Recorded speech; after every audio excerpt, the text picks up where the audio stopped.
Hi there, welcome to Cocktail Mode, the podcast where me, Andy, and my good mate Dave take a retro game and try and pair it with a cocktail. On this week's episode, we are taking a look at the stone cold classic 1985 Yu Suzuki masterpiece, Space Harrier. I mean, that's a bit of a spoiler for whether I like the game or not, but everybody likes this game. If you don't, you're wrong. I mean, is that it? Next time on Cocktail Mode? So, good? Yes. Skip to the end.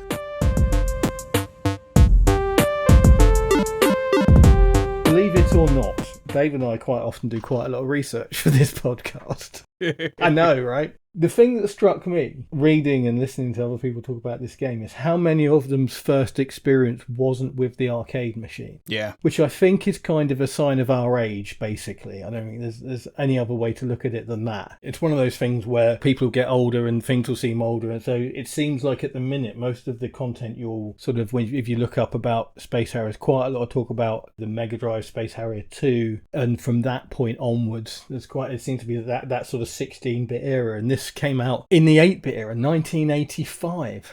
Technically, it's a 16-bit machine. Is it? Yep. It was the first arcade machine that used 16-bit graphics. I couldn't corroborate possibly the first arcade game to use an analog flight stick as well. Ooh. There were analog controls on stuff before this. I mean, weirdly, analog controls is something we think of as coming about with the PlayStation and the N64. Pong. All of the the Vectrex has got an analog controller. All of these old machines, even the shit ones, I've got something called an Ace-tronic. It's got like 6 games and all of them are a version of Pong. It's like squash, it's one player Pong. Yeah.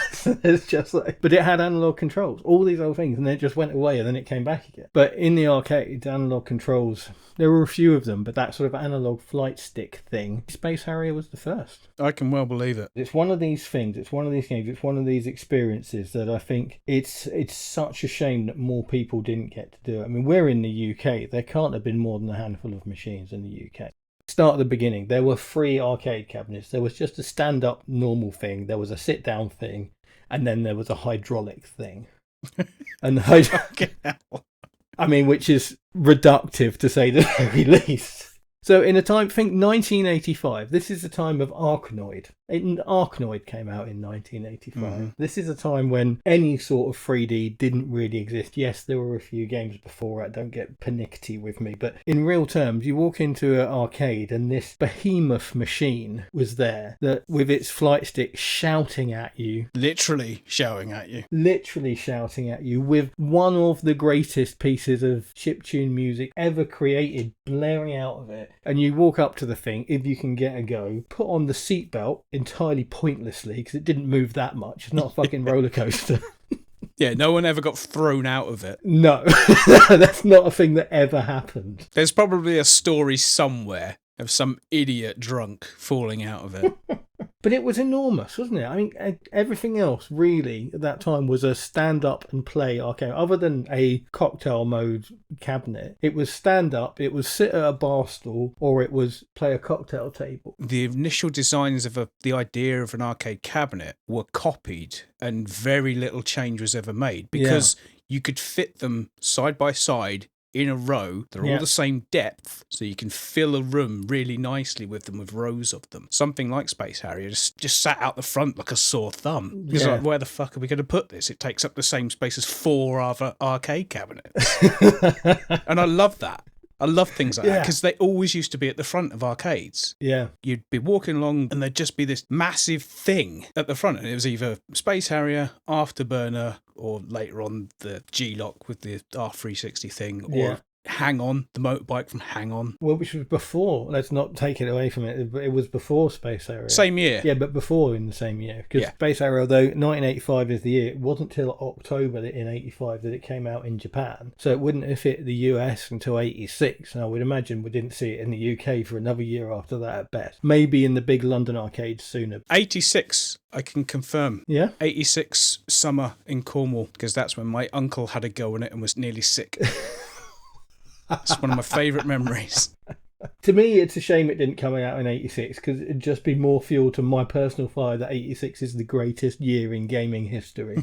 And yet, so Hang On had come out earlier in the same year with its ride on motorbike that you used your physical force to tilt and turn, whereas Space Harrier used its own power to move you around. I mean, even with the likes of Hang On and, you know, anything that had a bit more about it than a normal arcade machine, that deluxe size thing, I mean, even the smaller one, the middle one, was quite impressive. It's just, it was a very special thing to see and hear in an arcade, and it's a real shame. I don't know how many of them out there are still working anywhere in the world, let alone the UK, but it's such a great thing, and I hope if you live even remotely close to one, go and play on it. They're just incredible. The analogy I always make for it is playing Space Harrier on the full hydraulic machine in the arcade is akin to watching a massive scale film in the cinema. Like, you have to experience that way. Yes, you can play it at home on your Mega Drive or watch the video, but it's going to be nowhere near compared to that proper full experience. It was designed with that experience in mind. Yu Suzuki's first job at Sega was designing a hydraulic seat for arcade machines. They didn't know what game it was going to go in. They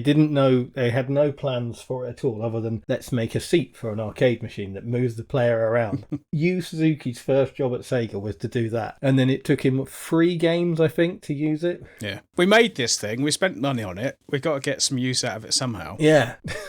But again, it's going back to cinema gimmicks. You know, the things that they used to do in the 50s and 60s to make the cinema experience better. He was obviously thinking down those similar sorts of lines of like, well, how can I make the gameplay experience better? Oh, what if you're physically moving? What if you're, you know, the machine jostles you around? That's going to be awesome. You read these things from Yu Suzuki and he talks about himself as an engineer, first and foremost. Ian, on the last episode, was saying the same thing. And Mike was saying the same thing on the Desert Strike episode as well. And so these fantastic games, these brilliant gameplay experiences, they're not just technically great. They're great gameplay experiences, and they come from people who consider themselves engineers, problem solvers, basically. This is what they think they're doing. Yeah. They're solving a problem. And part of solving that problem seems to be keeping the player engaged. Yeah. It's thinking about the experience more than anything else, I think. Mike's thing that he said several times was the feel of the thing was the most important. It had to be smooth, and it had to control like a helicopter would control. I'd imagine Yu Suzuki's a similar mindset. I've read conflicting things in my research for this, whereas at some point people have said that the player character was a helicopter. But the most common thing, which is, you know, a stone cold fact, is the original proposal was for a Harrier jump jet, and that's where the Harrier part of the name comes from. When it was very first revealed, it was a placeholder graphic for a jet fighter in there, which had just been, I mean, obviously it's a precursor to Afterburner, which came very shortly afterwards, but the technology at the time couldn't handle the animation that Yu Suzuki wanted to do for a jet. Obviously, you got there in the end. But for Space Harrier, he decided that there wasn't enough power in the machine to put in enough frames of animation and what he would want from a jet fighter game. So he turned it to a human flying around. The original idea behind the jet sprite was to be a big thing with lots of animated, you know, flight surfaces and things, and it was going to take 64 sprites to make the sprite that he wanted. Yeah. Which was never going to work. So he changed it to a bloke that has 6 frames of animation. Yeah.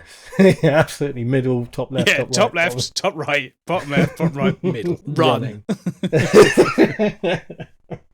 But that's all you need, clearly, to make one of the best arcade games ever made. I mean, right? Yes, you can play it. And yes, it is still a hell of a lot of fun as a game without it. But you're missing out a good chunk if you out there in the world have never played a full-size Space Harrier machine. I feel for you. If you love arcades and you've never played it, you've missed out. You really have. Because I used to go on holiday to Great Yarmouth, and then later on with school, when we went on school trips to London to the art galleries, we used to bunk out, just go through the art gallery as quick as possible and get straight to the arcade. It wasn't that unusual to see us sit in. It wasn't, it wasn't everywhere. It wasn't like, other games that were ubiquitous. It wasn't like Street Fighter. It wasn't in every single arcade. But it wasn't super, super, super rare. It didn't seem like that anyway. No, you would see them. Being as London and Great Yarmouth were the 2 places where I would play arcades the most, they were the 2 biggest hubs of arcade gaming in the country, I would imagine. There may be people in deepest, darkest Wales who've never seen a bog standard stand-up Space Harrier arcade game. And we're here going, oh, the hydraulic one wasn't that hard to find. But yeah, it is a special thing. I think I imagine the vast majority of those that were made didn't leave Japan. Don't know. It's not something I looked up. I didn't see how many machines were made. While we're still on sort of the introduction to the game and everything, yeah, part of the design inspiration was taken from a guy called Roger Dean. Yes. Who did artwork for albums by bands like Yes and Asia. Yeah. And somewhere in the back of my mind I knew the name, but as soon as I Googled him and found the artwork, it's like, yes, absolutely. Yeah. There's lots of like floating castles and like gravity defying rock formations and things like yeah. I can see it. I can absolutely see that is part of it. He also did the artwork for Shadow of the Beast on the Amiga. Yes. So yeah, big shout out to Roger. Yeah, big shout out to Ida. He's still alive. He's 81. Yes. So maybe he's listening. Who knows? So I got given an Amiga and it had a whole bunch of games with it, as it happens when people give you stuff. And like one of the games on there called Terrapod, and I'm going to live look up and find out whether it's a Roger Dean cover. There you go, box art, Roger Dean. Now I've seen it. Yes, it is, definitely, 100%. Yeah. I think he had some sort of deal with Psygnosis. Right. Because Psygnosis artwork has a very, very particular look, and it is exactly the stuff I've seen on Roger Dean's website. As soon as I started to see these pictures, like, that's all Psygnosis artwork. So I wonder if there was like some sort of link and he just did everything for them. Because all Psygnosis artwork used to have a really specific look. Maybe they just liked him, so kept giving him work. I wouldn't be surprised. Yeah. But yeah, I think if you're sitting there listening to us and going, I've never heard of Roger Dean, I guarantee as soon as you see one of his pictures, you'll go, oh yeah, I've seen that before. It's a very, very particular style. You can 100% see how it influenced Space Harrier. Luckily, they've been upfront about it and weren't like, Roger who? Because that would have been embarrassing. But it is, incredible stuff. But I mean, not my sort of thing as art, but as illustration, incredible. I can appreciate it. I'm not going to cover my walls in it. Yes. There you go. It's the sort of thing I'd buy a book of. You know, if there was like a really nice, like coffee table sized book, I'd buy that. I'm not going to buy £5,000 prints. No. In addition to the Roger Dean stuff, one of the sort of sources for inspiration that's been mentioned, whether or not they're true or not, who knows. There's a late 70s, early 80s manga called Space Cobra. Usually Space Cobra, but Space Adventure Cobra is the name of the film and the anime series that came along later, which I sat and watched the pilot episode of the TV show. Did you? It's fucking brilliant. It's really good. But the character is almost exactly the guy from Space Harrier. Yeah. He's got his blonde hair, red shirt, almost exactly looks like he's got a gun for an arm. Oh, wow. And you could literally take him, put him in Space Harrier, and no one would notice. Yeah, on the huge outside chance you've ever not played Space Harrier. He doesn't have a gun for an arm. No, but he is riding a gun. I think I said it in a previous episode. Is it a guy with a flying gun or a flying guy with a gun? I think it's a flying gun, because he is just a guy. Well, I've got two schools of thought on this, and they're both just my theories. Reading Yu Suzuki's thing, he talked about him as being almost a superhero. So I think he flies. Oh, okay. Because superheroes fly. But also, there's a tiny little triangle on the back of the character that I think might supposed to be a jetpack. Right, okay. It's like a little silver triangle with two little orange blobs at the bottom of it, and I think it might supposed to be a tiny little jetpack. Maybe. But just my opinion. I've got no expertise on this at all. The genius of it came about, so there was this apparently really, really detailed design document for this Harrier jump jet game that Yu Suzuki very quickly realised he couldn't make. Wanted to. Oh, absolutely wanted to. And he's always, in 2 or 3 interviews, he's like, I want to be clear, it wasn't a bad design. It just, we couldn't make it. Because he clearly later on nicked it for Afterburner, so he must have liked it quite a lot. Yeah, so he said, we'll make a human character, but why can a human character fly? And so we make it a fantasy setting and that, so it's unrealistic. And the whole genius of how this evolved, very much an evolution of this original document, became Space Harrier just because of what they were able to do, rather than the other way around. Like, here's what we want to do, how do we make it happen? It's what can we achieve? Yeah, let's do that. Coming back to what we said before about a lot of handheld games, design limitations sometimes nurtures better creativity. Yeah, oh, absolutely, yeah. I found the Space Adventure Cobra references. I didn't get round to watching it. There's actually a game on Steam, came out only a couple of years back. It's made by Microids. Oh, yes, you've said about them before. Yes, that's the end of it. No, the anime, you can find the pilot episode dubbed into English on YouTube. The English dub was put together by the guy who made the Spider-Man cartoon series of the 80s. Oh, really? Which was genuinely quite good. Yes. But yeah, when it first appeared on YouTube about 10 years ago, he put a massive post on Facebook saying about what it was, where it came from, what work went into it from his point of view to get it. But no one wanted it. It was never going to play on American TV. They just didn't want it. I mean, sit and watch it. It's an interesting thing to watch because the character is kind of just doesn't give a shit. He smokes a cigar, drinks. It's kind of like sort of sci-fi James Bond. Oh, cool. And that's the comparison that a lot of people have always drawn with the character, because the character's been around for quite a few years before that ever got going. Yeah. And has carried on since. Like I said, I watched the pilot episode of the TV series, which never became a full dubbed version. Don't know if there's an actual proper subtitled version of the Japanese version. Yeah. Because it did run for a couple of seasons and then the film came out afterwards. But yeah, it's good fun. Yeah. If you've ever seen an anime called Space Dandy, which is a lot more recent, this is a clear inspiration for it.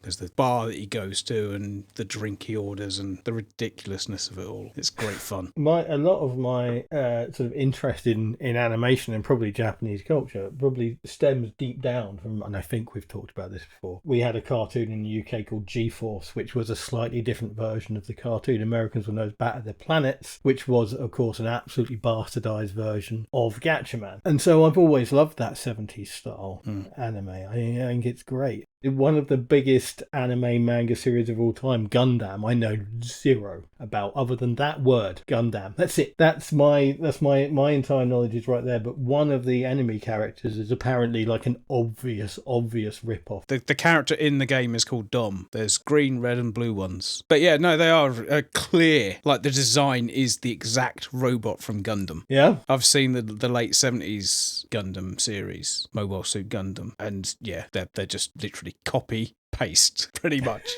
I keep trying to do the thing where we talk about what the game actually is before we start babbling on about our opinions of it. It's a rail shooter. End of. It's not a rail shooter. So one of the great things about Space Harrier that isn't true of many rail shooters really. So Space Harrier, you are a guy, possibly a flying guy, with a big gun. Possibly a flying gun, and you move around your screen, 4:3 ratio obviously because it's from that era, and you move around it with your analog control shooting into the distance. And what is different, and I will fess up that this never really registered with me until I started looking into it and playing it a lot recently, there's no aiming reticule. There's no point at which you're aiming. Where your guy moves is where you shoot. And it's brilliant for that. It works so well. There is an element of forgiveness on what you hit as well, apparently. Yes, it's a homing thing, but it came about almost accidentally. If you're sort of in the general area, the hit registers. Yeah. But the same is true of you, unfortunately. Oh, you get bored of hearing that. Such a simple thing. Once you realise that most rail shooters, you will have an aiming reticule and it will do something whilst you move around or you move around in relation to where the reticule goes. That's not the case for Space Harrier. When you move around, you're moving where you aim. And as Dave said, because there is a good chunk of forgiveness, you don't have to be 100% accurate all the time. No, you just keep firing as you move into an area and hope for the best. Yeah. One of the 17 bullets that you fired while you were moving to the top left corner of the screen might hit the thing you're aiming at. And to me, the interesting thing that this whole thought train brought me down, because of that, you end up avoiding and firing while you're avoiding, which is when you hit stuff, which is very much what happens in bullet hell games. Mm-hmm. There is so much going on, it's so busy that you keep firing and you try not to get hit, and it becomes, where in the early stages it becomes a game of hitting the enemies very quickly. 18 stages in this game, which is massive. It very quickly becomes, I'm going to avoid stuff and shoot all the time and I will hit stuff. Yeah. Other than the boss battles. Yeah, which become a little bit more tactical. Not much. Just, I don't need to shoot for these 4 seconds that it's flying away. Oh, now I do. Need to correct you on something. The aspect ratio is not 4:3. Isn't it? Nope, it's 1.43 to 1, which is the same ratio as the IMAX cinemas. I don't know if there's a link there in any way. I don't care if there's a link. I now want to play Space Harrier in an IMAX. As soon as I read that, because I was dicking around with the recording to make this week's video, I played the entire game through. It takes less than half an hour, so we really need to talk about other stuff to play the video. And I recorded it in 16:9 widescreen because it looked right. It looked fine. But then I started to look at the actual, like the original resolution, and I chucked it into an online aspect ratio calculator. Came up 1.43 to 1. And then next to it said IMAX format. Can you imagine playing that in an IMAX cinema? That would be amazing. It would be incredible. When you play a flight game that's got one, Afterburner, G-Lock, you're in a cockpit thing that looks like an aeroplane. When you're playing a driving game, you're in a seat that looks like a driving game. Mm-hmm. In Space Harrier, you are sat down. And in the Space Harrier character is stood up. What do you want to be, suspended from something above you? I mean, I think that's probably what they would do now. But no, it's just like, it's one of those things, just like, shit, yeah. But, I mean, yeah, I couldn't give a fuck. And it obviously never bothered me, because I've played the arcade machine. It did, never once did I think, oh, here's me stood up, sat down like a chump while he runs along the ground at 100 miles an hour. I wish that was me. But I did think it was interesting. You know, it is, and it is, when you think about it. What the cabinet is and what the cabinet represents doesn't exist in the game. Yeah, no, you're right. It's more of a cockpit thing, like the original Star Wars arcade cabinet. Yeah. Which was a couple of years earlier. Yeah. It's very much a sit down, you're in the cockpit of your X-Wing, you're going in. Yeah. Yeah, Space Harrier is just, I'm going to shake the shit out of you. It basically leans quite gently from one side to the other. I tell you what, I do wonder how much life those original cabinets have in them. Because something like that, a physical, like mechanical, hydraulic machine, is going to stop working eventually. Yeah. Something somewhere is going to fail. Servos or the hydraulic element to it is going to break eventually. You're not going to repair it, are you? Well, I don't know, because if you're an arcade in, let's say, the early 90s, so you've had this Space Harrier machine for years, loads of people have played it, it's made far more than it ever cost in the first place, but something's off. Yeah. It doesn't lean to the right as much as it used to, or it doesn't react as quick as it used to. You're not going to fix it. You're just going to get rid of it, aren't you? I suppose so. But I think I would hope that you would be getting rid of it to somebody who's going to fix it. You've not got to go back very far, and people didn't give a shit about preserving stuff like this. There's a recent story that someone found a G-Lock cabinet in a field. And it's just like, you can imagine someone's just gone, I'm not going to pay the fucking skip to take this away. I'm just going to fly tip it into this field. Anyway, in all seriousness, on the very, very small chance you haven't played Space Harrier, you are a guy with a gun. You are in this fantasy setting. You shoot stuff. You try not to get shot by stuff. There's 18 levels. The music is incredible. It's also the best earworm ever. It took me half an hour, maybe less. In fact, it is less. It's about 25 minutes to play through the entirety of this game. And every time I play the game or watch the video, I hum the music for the next 3 days. Mr. Hiroshi Kawaguchi, who did many, many games with Sega. This was his first as the composer. You will have heard other tunes by him, but there is a few different tunes in Space Harrier. Apparently there's a vocal version of the soundtrack that exists. Didn't get around to listening to that. Oh, wow. Yeah. There are other tunes on the Space Harrier soundtrack, and even the guy who made it says that none of them are as good as that main theme. It's long enough to play most of the game to, apparently, in its full version. And it's just brilliant. It is really, really... I'm not one of these people who listens to game music outside of the games when they're playing it, but I'm really tempted to find a vinyl of it because it's just such a great thing. A beautiful piece of music. Really, really good. So did you dig up in your research, Dave, about where and one of the ways that certain elements of the palette came together? No. The main man at Sega at the time, and apparently it was quite common. Can I just stop you there? It's Sega. It's always been Sega. It's also Ryu. I don't care. It's Ryu and it's Sega. It's Um, Sega. I know I'm wrong, Dave. I'm just too old to change now. I don't think you are.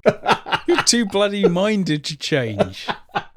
And apparently it was quite common. And this is like gospel from Yu Suzuki. The main guy said, as soon as the graphics were finished, he was like, ship it, box it, ship it. Graphics are done, box it, ship it. And they're like, seriously, this is not finished. Space Harrier is made by 8 people. This game's a fucking masterpiece. 8 people. Yu Suzuki and one of the other guys, I apologise to him for not knowing his name, were in charge of doing the graphics and that while other members of the team were doing other stuff. And because this top man at Sega... I fucking hate you. was one of these, graphics are done, the game is done. The genius of Mr. Suzuki rigged up a little switch under his desk that fucked up the graphics every time that his boss came in. One of the times he did it, it looked great. So he's like, keep it, we're doing that. And he was able to extract the exact sort of colours and all that from it because, again, these people are geniuses. Much like, again, one of the most iconic sound effects of all times, which is the metallic, like, ching sound that when your missiles bounce off, I think it's the stone columns or perhaps metal columns. There's a very particular ping, ping, ping, ping, ping That's sound. not a ping, that's a dong. It's very specifically a dong sound. Okay, ping or dong, whichever you like. It was a bug. It wasn't supposed to be there, and they kept it because it sounded great. And I can hear it in my head right now. I'd never heard a sound like that coming from an arcade machine before. There was something so realistic about that metallic dong or ping or whatever you want to call it that just sounded so realistic, even though it absolutely doesn't. And the game is full of stuff like that. The original thing that they did, the bullets didn't react to those physical things that you hit. So they had to make a differentiation between the things that are destructible and the things that aren't. It's been a fascinating thing to look into. So I have no qualms in sort of relaying that again to anyone listening to us. There's so many fascinating things. It's like there's the reason why there's so many columns and cylindrical things in it is because when you move to the side of them, you don't have to draw another frame of animation. They look the same from every angle. And it's just all this stuff, and it's just like, and you don't think about it. All you do when you play Space Harrier, you are too busy having a fucking good time to care about how it was made. But the technical side of it is genius. It's got a checkerboard floor, which basically means that it feels like if you move to the left, it feels like you're moving forever. And it really does. It feels massive. One of the things we haven't mentioned so far is that you've got the very vanishing point perspective floor and ceiling at certain points in the game. But there's like a strip across the middle of that's like a very, very far background image of like a city or a set of ruins or something. So you feel like you're moving towards a thing that you never really get to. No. The boss fights don't take place at these big cities or whatever. No. So, I mean, one of them's like a floating city in the middle of the sky. That's like, I want to go there. What's there? That looks really interesting. But it comes back to the Roger Dean design stuff, which is very much like that, like floating castles in the sky and scenery that can't really exist in the real world. But yeah, there's some great stuff in there. There's skipping ahead a little bit. The last level of the game, the backdrop is a pyramid and a ziggurat, like it's an ancient civilization. Oh, cool. None of it feels new. I'm undecided as to whether or not the game actually takes place in a physical place. I think the Fantasy Zone is like a Total Recall style dream. Really? Yeah, I genuinely don't think that the game takes place in a real place. There's an odd thing going on because you've got the opening splash screen is your main character sitting on one of the mammoths, waving and having a good time with one of the robot enemies. It's like, well, hang on a second, this is kind of at odds to the rest of the game. Is he not sitting on the robot thing? Oh yeah, he's sitting on the robot, and then there's a mammoth. Yes, yeah, he's sitting on the robot's shoulder, isn't he? Yeah, that's it. Yeah, but yeah, it's like he's on holiday. Like he's gone to an amusement park, like a futuristic amusement park. I think it's a Westworld style playground where you can go and become this flying superhero with a giant gun. I don't think it's a real thing. So when it comes to the Fantasy Zone games with which this shares the universe, which I know nothing about, so you might be filling me in here. No, I know nothing about it. Oh, okay. Well, I was going to cite one other source for my idea that this isn't particularly necessarily real. Right. The bonus levels. Ah. With Uriah, who is clearly the fucking luck dragon from Neverending Story. Whose name was? Falcor? Falcor. Yeah. Do you know anybody who's never seen a Neverending Story? I bet you haven't. I've never seen a Neverending Story. Don't. It's not worth it. Watch it when you're 7, when it first came out, like everyone else did. Don't bother now. It's nothing. Apparently it's being remade. Oh, really? Yeah, I think it's planned as a TV series, actually, rather than a film. Oh, that's pretty standard, isn't it? Well, the thing is, it's a very interesting world. Mm. It's out there. I mean, as far as 80s like fantasy films go, it's pretty weird. How does it compare to The Labyrinth? Similar. Yeah? Similar in tone, I would say. 80s fantasy, children's fantasy in the 80s was dark. It was always a bit weird and odd. Disney went through this dark period in the 80s where they made a few films. One of them was called Water in the Woods, which is really fucking weird. And then they did a version of Something Wicked This Way Comes. Oh, yes. The Ray Bradbury book, or short One of story. my favourite books of all time. It's a book. It's a full book, yeah. It's like, when did Disney go dark? And it's this period in the 80s. They made a film called The Black Cauldron. Yeah. Which was one of the first jobs that Tim Burton ever had. He worked on that. Oh, cool. I don't think he was much. He was like an animator or something. Yeah, but you know. This dark tone, dark fantasy that came out in the 80s. Things like Dragon's Lair. Very similar sort of tone to those Disney films. Sorry, the Dragon's Lair thing's from me. Because I think Dragon's Lair is comedy. It's you die a lot. Well, yeah, it's a lot. It's a quick time event game, Dave. That's kind of some grim deaths in there as well. Yes. Sticking with Dragon's Lair, Don Bluth, who was the only alternative to Disney in the 80s for animation. His stuff is always dark. Secret of Nim is very dark. Oh, no. You know, 80s kids sort of fantasy films always had a real darkness to them. Well, I think here's a fucking thing I'm going to say out loud, I've never really thought about before. I don't think children's films really existed before the 80s. Not much. They were never considered as an audience. No, exactly. I think films were films. I mean, there were films that were palatable for children. The Wizard of Oz was palatable. I mean, weirdly, for me, one of the most terrifying films of all time, called The Haunting, rated U. Yeah.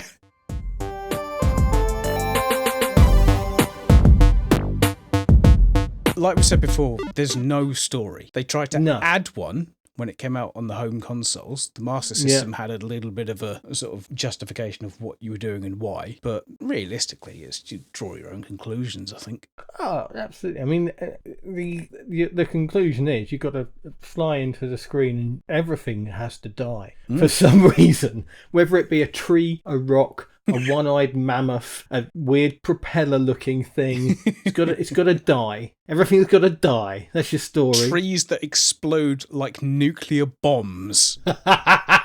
That's my favourite. Easter Island heads. Yeah. Are they Easter Island heads or are they the giant stone head from Zardos, the Sean Connery film from the 70s? Ooh. I mean, now you've said it. Pause while I Google Zardos. I told you I had something you didn't have. Yeah, no, that's great. And I saw Zardos so long ago that I remember nothing about it. It's awful. Yes. Truly awful. The only thing anyone knows about Zardos is that Sean Connery in a mankini picture, isn't it? Yeah, he's technically fully nude in it as well. Right, so now I've seen that floating head. Okay, now... Yeah. I think they're more Zardos than they are Easter Island. There's no beard. No, but still, they're not that elongated Easter Island look. No, the actual Easter Island things are very drawn out, aren't they? Yep. Well, have a look for yourself, dear listener. If you've never heard of or seen any images from Zardos, you're in for a treat. Oh, watch it. Don't Google it at all. Just find it and watch it. You'll thank me later. So the reason I mentioned the Fantasy Zone games, of which neither of us know anything about, other than the character Oppa Oppa. Again, that will come back in a sec. I just want to sort of tie up that loose thread, because there was a game happening called Space Fantasy Zone, which was a basically, I guess, putting it out there that it was canon that these two games existed in the same universe, and that was going to come out on the PC Engine CD, but it never came out, and it's mostly finished. I think that it lacks either sound effects or music. I can't remember which. A beta build has leaked online. You can play it. Yes, absolutely. It's entirely playable and it's mostly finished. I think it is just the sound that is missing or not fully there. It never came out because Sega blocked it. I guess, yeah, because it was being made by NEC, wasn't it? Sega basically said, you don't have the license to use this, you can't do it. Yeah. Tough shit. But yes, so Fantasy Zone, of the two, I think, Fantasy Zone games, and the Fantasy Zone of Welcome to the Fantasy Zone. Get ready. are talking about the same place. Anyway, we never talked about that, did we? Welcome to the Fantasy Zone. Get ready. Oh my God. What? That's not the only thing he says, is it? No, it absolutely isn't. But it's All the thing way through the game, you get this whole, you're doing great. Keep going. You're doing great. Like, never gives up. Like, as shite as you are, as terrible as you are. Like, I've just died 30 fucking times to the same tree. But you're doing great. You're doing great. I love it. It's great. No other game has that amount of encouragement. No, you're right. It's a very, very kind of upbeat game. I mean, in terms of the colours, the music, the vocals, even, so I can see out the corner of my eye the mammoth. Cycloptic mammoth. And there's a cycloptic mammoth on the box art, which looks quite mean and evil. And there's a cycloptic mammoth in the game. Really cute. Yeah, it's chilled. Yeah, come shoot me in my one eye. It's fine. It's because he knows it's not real. I've got one more thing before we move on to anywhere else. Okay. So the stage 17 boss, which I don't know the name of, I must admit. It's basically a man who emerges from a portal flanked by two dogs. Now, is that a Ghostbusters reference? I'll put a picture in the video at this exact moment in time. Yes. But I guarantee if you could see it right now, you would just go, fuck yeah, definitely. You may have picked up from our conversations. I have not finished Space Harrier. What?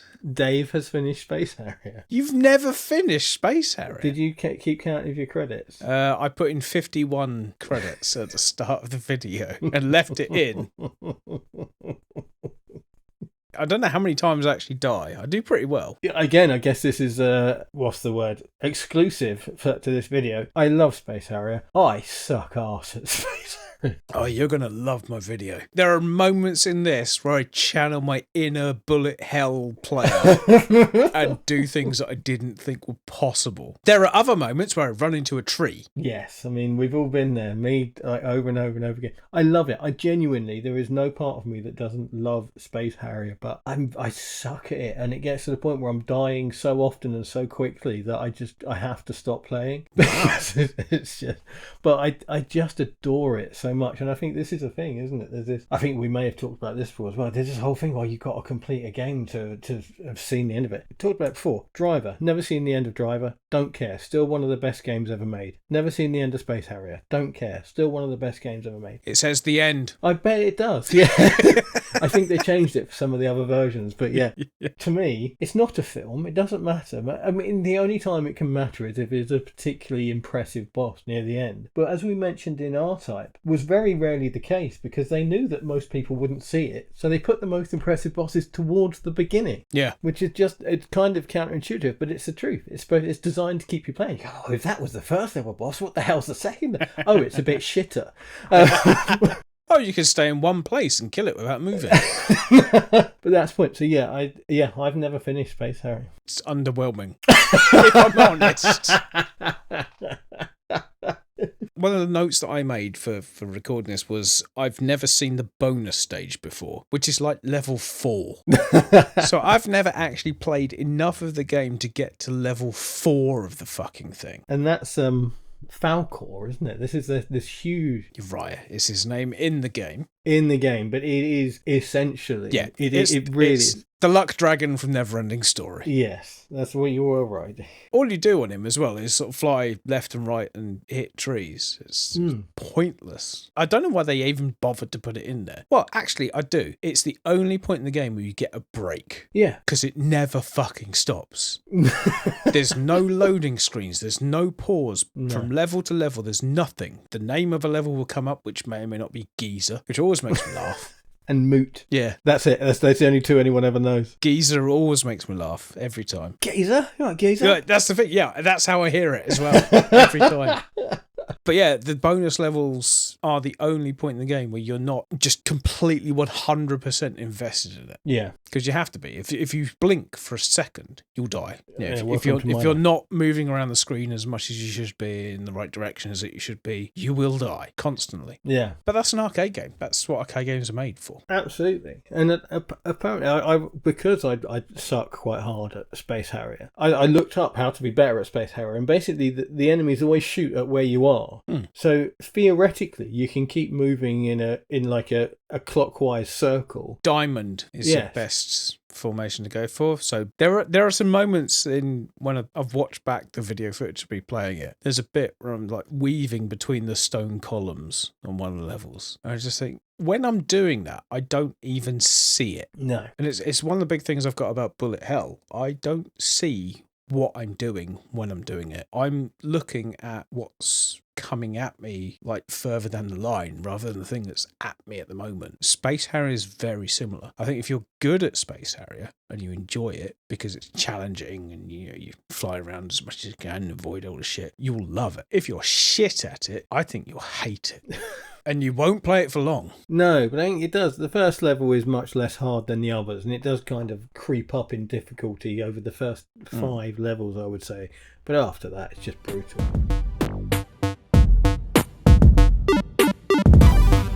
You were a Mega Drive owner of the era. Did you own or play Space Harrier 2? No. Not at all? When I was that sort of age, the kind of games I was into were very anti-arcade. So as soon as I got a home computer and I could play things like The Bard's Tale, Sim City, or things like that, things that are very opposite to what the arcade had to offer, they're the games I gravitated to more. I think you've mentioned this before. It's really it's really interesting because, well, it's interesting to me. I don't know if anyone else gives a shit. But I was the exact opposite. I wanted the arcade experience at home. Because the arcade still existed. Yeah. I didn't feel the need to have arcade games at home. I wanted the games at home to be something different to the arcade. So something that you would sit and play for a couple of hours rather than 7 minutes or 17 seconds if you were shit at something. Hi. Yeah, exactly. But no, I always saw the home computer games as a means to explore something that the arcade couldn't offer. And I genuinely believe that because of that, my appreciation of the arcade remained, because I always saw it as a separate thing to what I played at home. No, I think that's a really good point. To me, personally, a video game arcade is so much more than just the one game. Even something as iconic as Space Harrier. Going to an arcade, maybe not so much anymore, or there may be some of them, I don't know, was very much a thing. There was a noise, a smell, an experience that was going to an arcade. There were lots of smells. Yes, there were. And it was very much that's what going to an arcade was about, and even a feeling, and you know, just you're surrounded by people who are ostensibly there for the same reason as you, but most of them couldn't be more different to you. It's a really weird experience going to an arcade, certainly in the UK. I don't know about other countries. I've always seen the arcade experience, particularly in the UK, or specifically in the UK, because my only experience, almost like a living life on the wild side thing. Yeah. It was like, I'm in a potentially dangerous environment. This is exactly the kind of place that my parents' school and TV has told me not to go to. Like, they were dark, grimy, gritty places. Yeah. That whole fear-mongering thing of the 80s of like, oh, you know, oh, don't talk to strangers, don't do this, don't do that. Arcades were the exact thing they were trying to tell you to avoid. Charlie says. Exactly that. Yeah, and I completely agree. And the weird thing to me is, like, I don't know about Japan, but I hear stuff when people talk about in America, like Dave and Buster's, and this is where they play arcade games, like this family-friendly environment where there's a ball Chuck pit E. in Cheese. Yeah, it's just like, yeah. No, this is not Midland Road in Bedford. Yeah. Mr. Pool. Mr. Pool and Thurston's and Vegas. Not so much the seaside amusement arcade, because they were always full of grannies paying the shove penny machines. But the London arcades, even though they were bigger and more expensive and brighter and all that, there was still that element even in those arcades. So it just felt a little bit edgy. You might get mugged. Yes. But yes, and then you've got Space Harrier, like this fucking beacon of Sega-blue skies. Oh, don't stop it! Oh god, we keep trying to talk about sequels, even though I wanted the arcade experience at home. That's what, when I was buying games, that's what I was looking for. I wanted games, even if they weren't arcade games, that immediacy is what I loved and still love about games. That's what I want. And there were games I played that were, we talked before, I played turn-based strategies, early stuff like Chaos and Rebel Star and all that, and I played and enjoyed those. But what I really, really wanted was arcade experience at home. Double Dragon was one of the first games, I ever wanted to try and get at home, and I remember being so disappointed by that. And how does that play on the Spectrum? But it's what I mean. Learned very quickly that yes, this game exists on the Spectrum. No, you should not play it on the Spectrum. Just because it exists. I mean, you can play Tetris on a fucking watch. No, don't do that. No. Just because you could doesn't mean you should. 100%. So yes,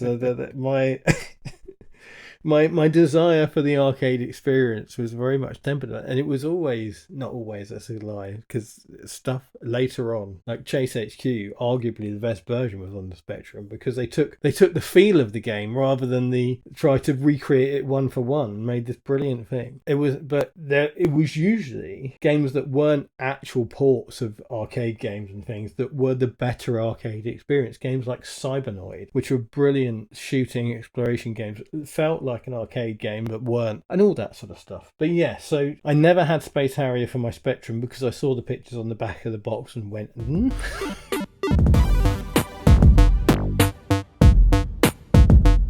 What's your favourite boss? Well, Dave, bearing in mind that you've never got past level 2 of the fucking game, apparently. Bearing in mind I suck balls at Space Harrier, obviously the double-headed dragon is my favourite boss of the game.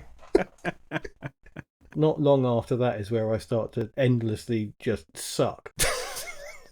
I think I need you to record your playthrough on MAME to compare to mine.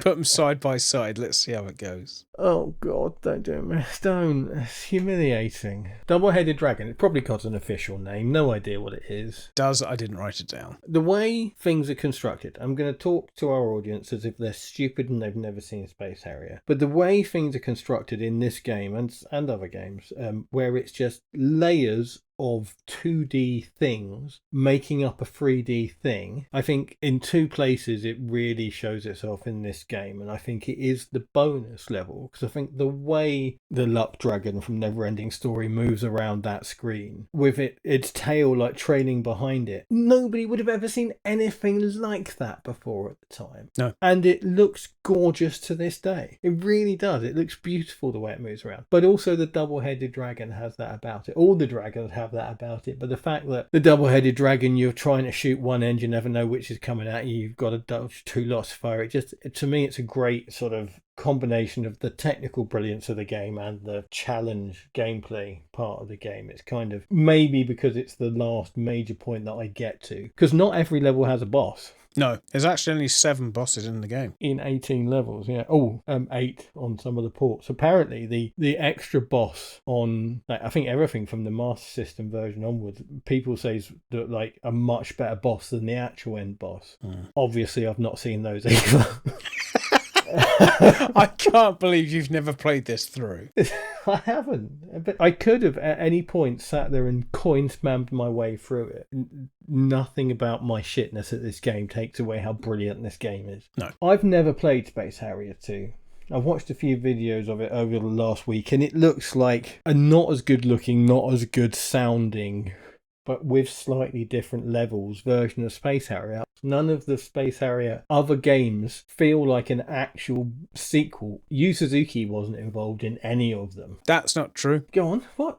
We're like 4 levels down the road at this point, but a game came out a couple of years ago called Air Twister, which is a proper spiritual successor to Space Harrier made by Yu Suzuki. And locked behind the appalling Apple paywall for, I think, 2 years. Yeah, but you can get it on Steam now. Yes, you can. I've not played it. Did you play it? I haven't played it. I've looked at it. It's like 20 quid. I'm not willing to pay 20 quid to play something for 10 minutes. I must admit, when I remember reading about it and seeing about it at the time and being excited about it because Yu Suzuki, and then everything gets lost behind this Apple paywall, and I just completely forgot it until you just mentioned it then. I was so excited for it, and then it gets locked behind that paywall, and it's just, I have no idea. It could be great, could be brilliant, could be absolute dog shit. Don't know. Air Twister looks great. Yeah. Genuinely, it looks like a combination of all the things that came before it. It looks like a combination of Space Harrier, Panzer Dragoon, Res, all in one thing. It looks great. I'm not going to pay for it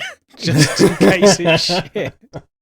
So, yes, on the Sega Mega Drive Genesis, the first sequel was Space Harrier 2. Yep. Do you know why they made Space Harrier 2? Surprise me. They knew 100% that they couldn't recreate Space Harrier, despite being like 5 or 6 years old at this point. Yeah. They could not make it on the Mega Drive. The technical limitations just meant they couldn't rebuild it. Because they wanted to. They wanted to just port Space Harrier. Just straight from the arcade, straight to the Mega Drive. And it should have worked. Just couldn't do it. Yeah. Space Harrier 2, to me, looks okay as a game. And it obviously plays almost identically. But it's not as fast, and it's not as fluid, and it's not as colourful, and it's not... No. The sound isn't as good. And all these things combine in the original Space Harrier to make a fantastic game. And as much as I'm one of these people who say that graphics don't matter in a game, I don't. I stand by that statement, but at the same time I'm also saying that because the home console ports don't look as good, they're never going to feel like Space Harrier. It's feel, not look. Yeah, but I mean emotionally feel, not to sound too wanky about it. But I think that's more the technical limitations back in the day. You couldn't recreate the feel of something because you couldn't show 32,000 colours or whatever this arcade machine could put out. It wasn't. The world of Space Harrier is bright and colourful, and the Mega Drive game Space Harrier 2 is not bright and colourful and loud, and it's none of those things. It's slow, and it's muddy, awful. And it's and then you've got, to me, it's a weird thing that people never put it together, because I think Space Harrier 3D on the Master System came out after Space Harrier 2. Potentially, yeah. No, that's right. They came out the same year. I don't know. That's as far as I can tell. But to me, I always thought that it was Space Harrier 2, Space Harrier 3D, like Jaws 3D. I thought that's why it was. I always thought that's what it was. You've about. made that leap before, and I can't remember what it was for. But the thing with it is that back in the day when I first saw Jaws 3D, I was young enough to go, "Oh, that's clever. Oh, let's see what they've done there." You were dumb enough to go, "Ooh, yes, exactly." Navy that, SEALs. Yeah. Anyway, Space Harrier 3D Master System used the LCD shutter technology form of 3D. At least 20 different versions of Space Harrier exist on home computers and consoles of various sorts. 90% of them awful. There are some good ones. there are. I own the Commodore 64 version. That is not one of the good ones. Which one? There are two. Oh, yes. Do you not remember this from the time? There's the European release, which is shite, to, not sugarcoat it, and an American version, which is apparently a lot better. Yeah, I almost certainly own the European version because it's borderline unplayable. Yeah, that'd be the shit one. Yeah, so I have it on the Commodore 64. I have it also on the Commodore Amiga, which is much, much better. It is eons away from arcade perfect, but it is also entirely, it's quick and it's playable and it looks right. It's good. It's not Space Harrier as you want it, but it's good. About the only thing it gets right are the speech samples. Yes, absolutely. Which I imagine aren't there on the ST version. No. Because that's a thing. I have it on the PC Engine, which looks brilliant and is so slow. I've got a lot of love for the PC Engine. It's a great looking machine, and it's in this weird sort of 8-bit, 16-bit hybrid era, and it is usually the best version of games. But it's Space Harrier is just too slow. It looks great, it's just too slow, which is a shame. I think maybe at the time, the PC Engine might have been the best version you could play of Space Harrier. I think the big thing is the sprite scaling. Yeah, which didn't exist on any of these games. It was always faked. If it had ever come out on the SNES, it would have been amazing. Have you seen, or I assume you haven't played, so that's why I said seen, the NES? I have. It's quite impressive. For that system, that is quite impressive. I mean... Yes, but it's awful. It's awful, but for that system. But compare it to the Master System version, which is essentially these are like for like. These are machines that existed at the same time. Yeah, but you've got to remember the System version. No. The NES version is a port by a third-party company. The Master System version is the team that made the arcade version working on the Sega console version. No, it's not. Or something like it. It was as much all of the console and computer versions, no matter whether it says Sega or Sinclair or Nintendo on the box, were made by third parties. So my personal collection is full of shit versions of the game, basically. Yeah, I don't have Space Harrier 3D for the Master System. The game isn't that expensive. The glasses will set you back over £100 a pair. I mean, you got a birthday coming up, right? Oh, please. But apparently you can use third-party glasses on them. Apparently the LCD shutter technology is fairly interchangeable. So as long as it's got the right... okay. It's like a 3.5-pin jack, but there is a converter thing that you have to plug into the Master System and then plug the glasses into.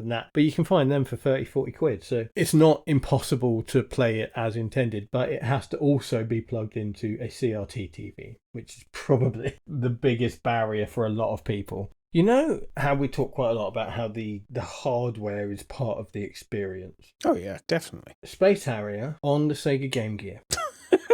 Every bit as shit as you imagine. There was not a good version of Space Harrier on a home console until the 32X. And then there is a great version on the 32X. There is a great version on the Sega Saturn. The Saturn is the standout one for me. Yeah, absolutely fantastic. Do you know why? I mean, it's the first one that offers you a form of analog control. That's true, but the Saturn was specifically targeted as being a 2D console. So the whole concept of sprite scaling to simulate 3D is entirely what the Saturn was made for. So it works better on the Saturn than it works on anything else. That's a great shot. I love that. I, despite promising my wife that I wouldn't spend any money on things, have ordered a copy of Space Harrier for the Sega Saturn. Japanese version. How much was that? It was £24.68. That's not too bad. I'm sure I've mentioned this before, but I own the beautiful hardback book, Yu Suzuki Gameworks Volume 1. Spoilers, there is no Volume 2. Yet. Yeah, to date. He's still writing the book on Shenmue 3. When, in one of the interviews I read, he was asked about the game he wanted to make next after Hang On, he said, I want to make an RPG type game. Okay. So before Space Harrier, so between these two games, his idea was to make he didn't make an RPG style game until Shenmue. The disc that comes with Yu Suzuki Gameworks contains Hang On, Space Harrier, Outrun, Afterburner 2 and Power Drift. In, as far as gameplay is concerned, arcade perfect format. There are some graphical things that they had to change because of licenses, like on the back of the Outrun car, it's not the Ferrari logo. It's like a weird little bird looking thing, and there's little tricks, but otherwise these are Dreamcast versions of these games, and these are the games that appeared in Shenmue in the arcade. It got to a point where most Yu Suzuki games, the best versions of those games started to happen. So it was the 32X best version, Saturn best version, Dreamcast best version, and that was the case for a long time until the 3DS version in 2013.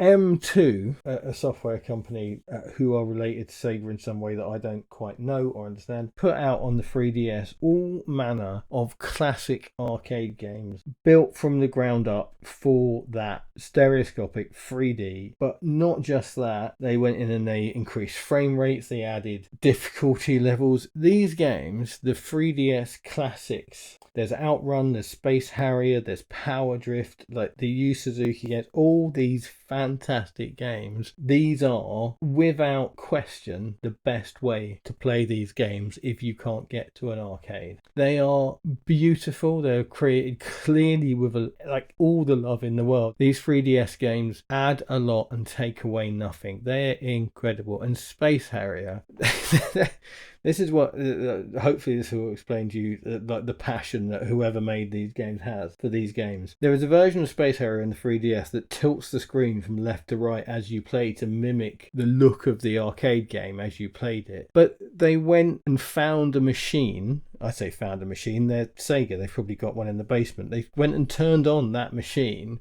and recorded the sound the hydraulics make as you move around, and you can turn them on as a bonus thing. So as you're playing, you can hear the hydraulics. Oh, that's Honestly, awesome. I nearly cried when I heard it. It's just like I'd never been transported back to a different time and place like that. I can't remember. It was just incredible. Every version of every game they've done is magnificent. And I would go so far as say, you pick up a 3DS, they're still not cheap. They're still around about 100 quid. And, you know, don't tell the FBI, but you can hack them fucking easily and play everything that ever came out on them. For those games, it is worth it. They're just brilliant. You think, you know, you can't buy, in the UK, a 32X version of Space Harrier will cost you over 100 quid. That's the best version of it. The Yu Suzuki Gameworks book and the games that come with that is nearly 200 quid. Most places you'll find it, if you can still find it. Go and buy it. Go down to CEX, pick up the tattiest looking 3DS they've got, stick in a flash cartridge and play some of the best versions of the best arcade games ever made. I watched a video of every version, and the PS2 version, is it the Sega Ages compilation? Oh, yeah. Oh my God, what were they thinking? The YouTube video will have a bit of this, but it would not be me playing it, because I'm not going to fucking play that. It looks terrible. Came out 2003 on the PlayStation 2, and it was kind of remakes / reimaginings, like try and bring this brilliant new, cheap to develop for 3D technology and apply it to these old games. There was Outrun, there was Space Harrier, there was Virtua Racing. The Virtua Racing's actually not terrible. It's probably the best. It looks great. It plays like shit. Yeah, we talked about this in the Virtua Racing episode. These games are generally not good. The Space Harrier one is like, it's like AI made it. And I know that's such a fucking, that sounds like such a fucking cheap thing to say, but the graphics look like that, and the way it plays, it's like someone has described Space Harrier to Grok, and Grok has spat out this mess of shitness.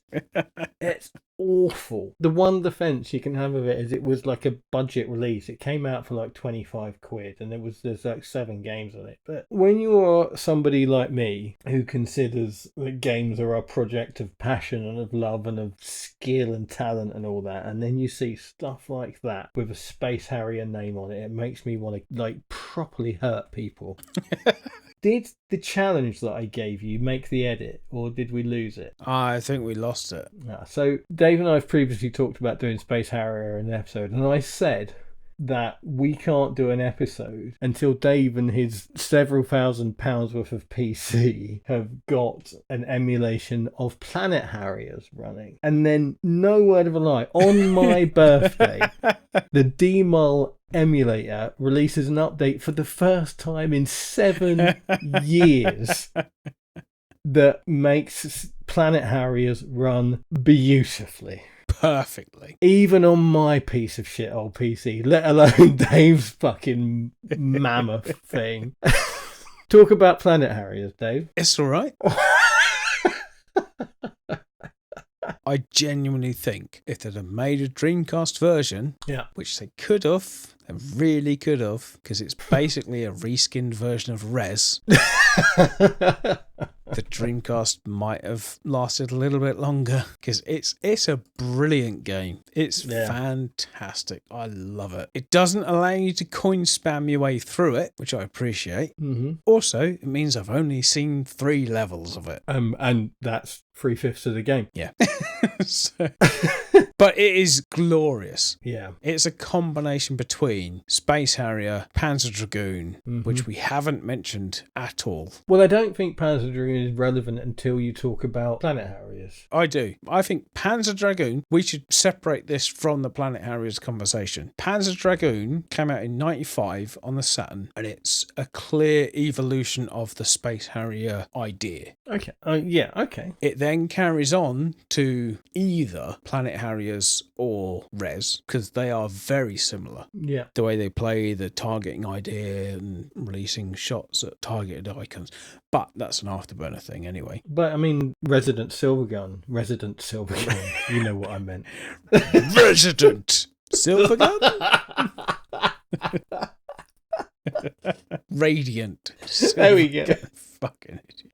Yeah, it's chicken and the egg for a lot of this stuff. Where does this sit? Where does everything sit in terms of evolution and Genesis and all that sort of stuff? I genuinely think Space Harrier 2, Panzer Dragoon, and then Planet Harriers as a potential proper sequel to Space Harrier. But then I think Res is the next step, because that whole targeting thing that started with Afterburner and then moved on into Panzer Dragoon, then moved on again into Res and was perfected, arguably. Yeah, I don't know. I can't differentiate. No. About what came first. Did Planet Harriers come out in the arcade while Res was being made, or was Res being thought about and then they saw Planet Harriers and thought, let's just do that, but add in this sort of music element? I think they were almost certainly concurrent. Yeah, they had to have been. I think there's so many other games using that idea. The lock-on idea is one of my favourite gameplay mechanics. I absolutely adore it. Every time I come across it, I love it. I hate it. Really? It plays no small part in why I believe Res is one of the finest games ever made. But when it's done properly, it's done in a way that it becomes a very different mechanic to just either locking on or shooting. Enemies and bosses in Res that work better if you don't lock on. There's a bit weirdly, actually, similar to Space Harrier, weirdly, to keep us on track, that towards the end of I think it's level 3 on Res, there's lots of sort of flying dragony looking enemies, and they fly around and you try and kill them, and then eventually they turn and face you and try and shoot you in the face, and you're better off tapping the fire button and just shooting them lots rather than try and lock on. And it's when a lock on mechanic is done properly, it is very different to dumbing down the game. It's very much that. There's a game weirdly on the Nintendo DS or 3DS called Liberation Maiden, which is one of the best examples of it, and almost nobody's played it. But yeah, I think I can see why you, as somebody who enjoys bullet hell games, I can see how you can think a lock-on thing. But you loved Planet Harriers. I really enjoyed Planet Harriers. I think I liked Planet Harriers more than Res. Oh, mate, don't. No, stop it. Stop it. I just want to see you squirm. No, I genuinely did. I think Res is too esoteric.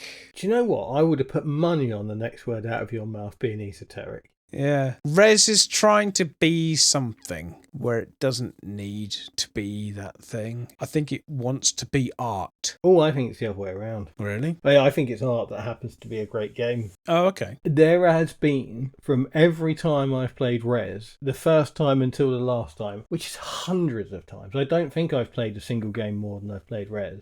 When that level 4 boss starts running down that corridor and that riff kicks in, actually, I'm just talking about it and it's given me chills. Every single time. At your age, mate, that could be a heart attack. You need to check. Is this the theme for season 3? Is Andy dead yet? I'm holding auditions for a co-host. Just in case. But the thing about Planet Harriers for me is more than these other games that share a lot of commonality. Despite being slower, despite having the lock-on, despite having the shops, despite having 4 characters that make absolutely no sense, it feels more like Space Harrier than most of the other games. Yeah, I fully agree. It's got that Sega-ness about it. It feels more like Space Harrier than anything else. I love it. I thought it was brilliant. Yeah. I was so happy because you set the challenge several months ago. I did. Find this, emulate it, get it running. It's like, fuck off. And then like 2 months later, I was like, this is now playable on fucking anything. Oh, okay. I'll go and have a look. Yeah, sure enough, downloaded it. Also now as well, my second favourite Dreamcast emulator. Yes, it is good, because Demel runs Windows CE games, which includes Resident Evil 2. There was 6 games come out on the same hardware, and they've all got that. We want the arcades to survive. It was a Star Wars pod racing game, which was really, really good, and I think gets a lot of love from fans of Star Wars. There was a NASCAR game. There's a game called Brave Firefighters, which I'd not heard of until I started looking into Space Harrier. Yeah, never heard of it, never knew it, didn't know it existed. Gets so much love. People adore this game. But yeah, it was these 6 games. I think the Hikaru hardware was almost, I can imagine it being, well, you know what, we've done all this work, let's stick it out there, let's get it out there. And we're not doing arcades anymore, we're pulling out of hardware, we've made these 6 games, let's get them out there and get them done. If you're out there and you own a Planet Harrier's original arcade machine, you're sitting on a fucking gold mine. I think apparently the hardware was quite flaky. So yeah, it was boosted up Dreamcast technology. All these games could have existed on a Dreamcast and may have existed on the Dreamcast had it not been shafted from the get-go. The only one I've played so far is Planet Harriers. It's brilliant. It is. And as they said, you can now play it. You need to find how did you pronounce it? It sounded better than the way I pronounced it. Demel. Demul. It's really, really easy to set up, and you basically just go click it and you click Hikaru and then it lists the games and you click on Planet Harriers and you're having the best time of your life. Only 5 levels. Brilliant bosses in the 2 or 3 levels I've played. Really like them. It's got that whole freedom of movement thing, and there's a lot more of an environment, so you can go above and below things and stuff. You can get stuck on things. You can get stuck on things, yeah. If at any point you were unsure that it was related to Space Harrier, you run on the ground. If you touch the ground, you start running. It's brilliant. Loved it. Cocktail! You can go first, mate. We're not changing it. No. Why change a working format? Off you go. I've gone for a glorious pun. A glorious pun? Is this where I say, did you just Google Space Harrier and pick the first cocktail that came up? No. Oh, okay. I actually found a genuinely good name that I think applies to Space Harrier quite well. So this cocktail is called The Great Gig in the Sky. Oh, mate. Which I thought was a great name. As soon as I found it, I was like, oh, perfect. Yeah. It's 20 ml of blue curacao. 45 ml of tequila, 10 ml of dry vermouth, and 15 ml of agave syrup. Ooh. It's not particularly well written on Difford's. I assume it's a English not first language situation. But a very weird thing with this, there's Difford's Guide has a calculation thing based on your ingredients as to how much alcohol, how many calories, etc. are in it. And it seems to have not worked for this. Because according to the nutrition value for this, one serving of the Great Gig in the Sky contains 13 calories, which cannot be right. At all.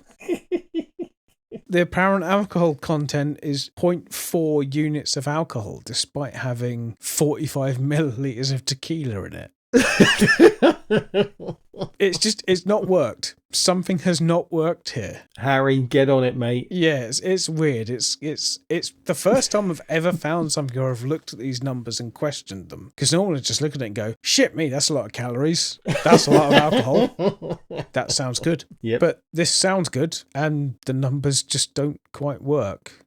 Like 3% alcohol by volume. Yeah, no, something's up there. I honestly don't care. You could have told me it was Guinness with a shot of baby spit in it, mate. It's just a great name. It is a great name. I do like it. It's perfect. The Great Gig in the Sky is a community recipe contributed by Ronaldo Nada Pamana. Thanks, Ronaldo. You, my friend, have got a knack for naming things. That's a great name. And I don't know, there's something about it that just speaks to Space Harry, isn't it? That name. Yeah. Not I'm saying the drink. the name. It's just got a lot of Space Harry about it. I love it. The whole thing for me with Space Harrier has always been the fact that you can fly. Like, if you started the game running on the floor and never left the floor, like you move left to right. For 1985, most people have just gone, this game's awesome. Yeah. But the fact that you can just levitate up into the sky and fly around the whole screen, it's brilliant.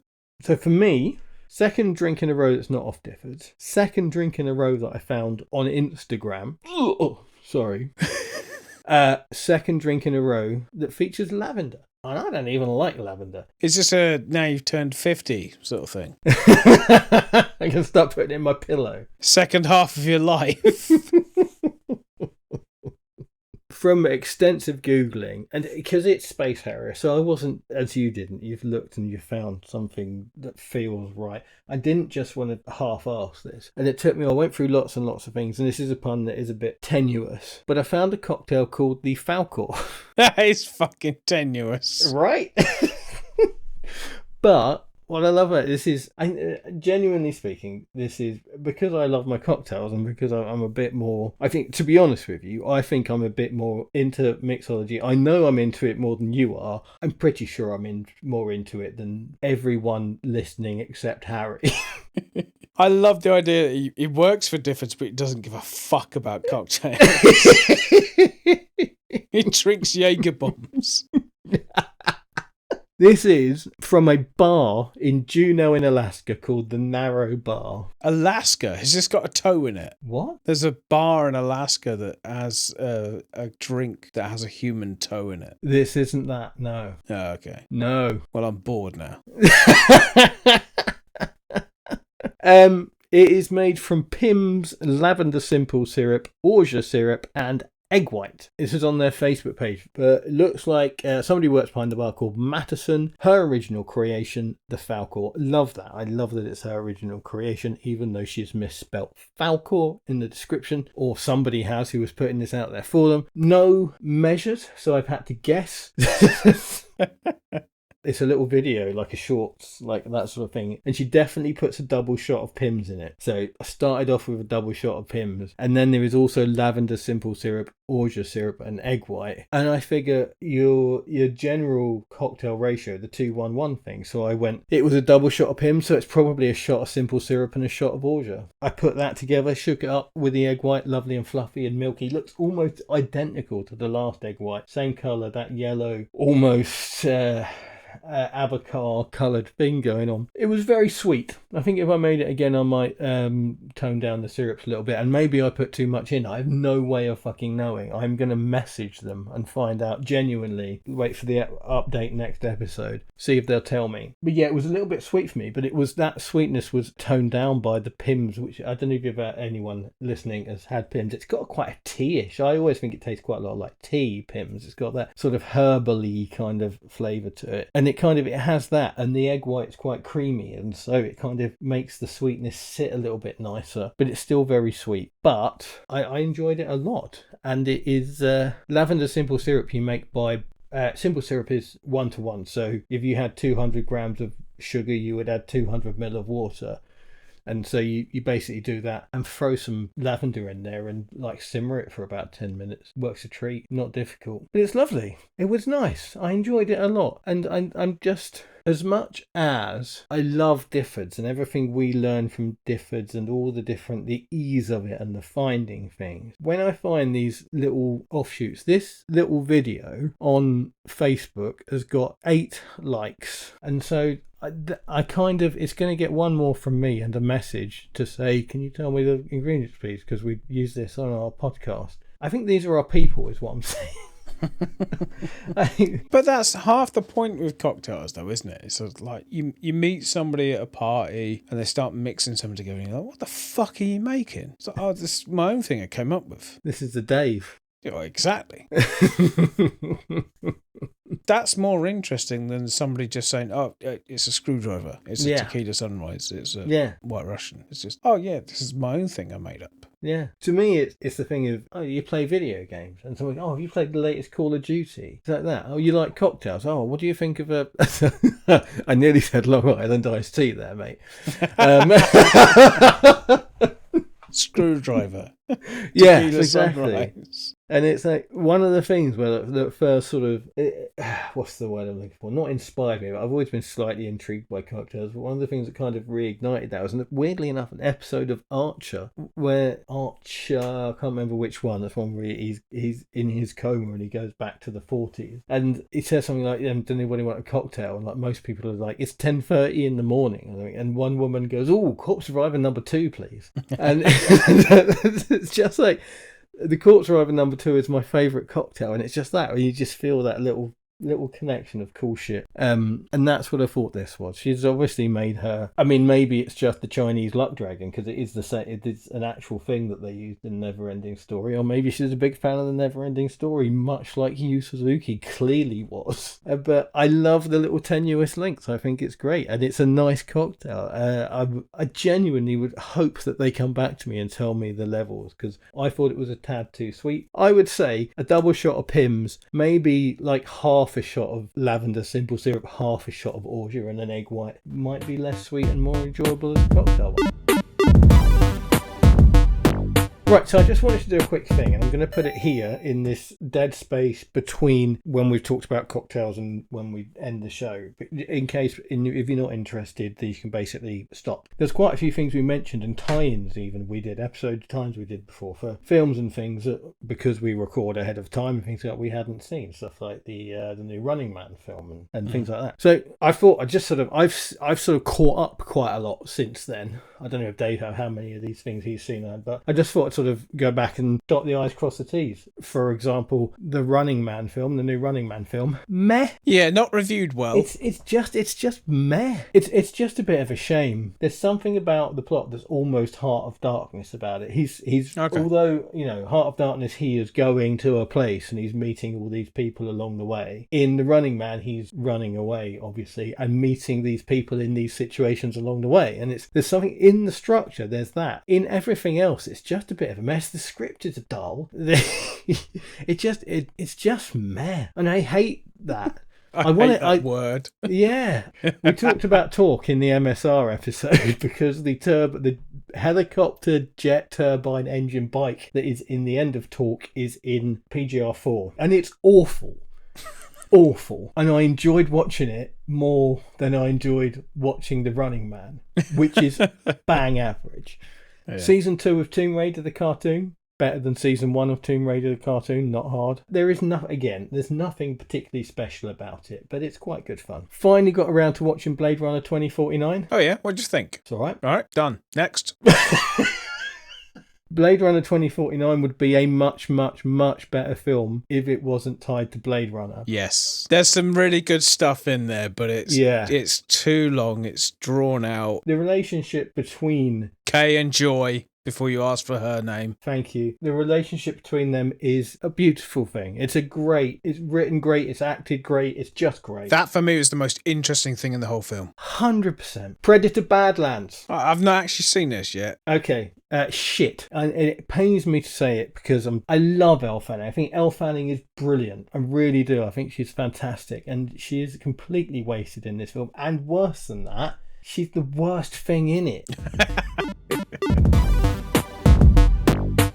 Next time, what are we doing next time on Cocktail Mode Day? Daytona is next. Back-to-back Sega, my friends. Sega. Back-to-back Sega. So Dave and I are going to go to London and play some Daytona against each other. Dave's going to try and win a race. Oh!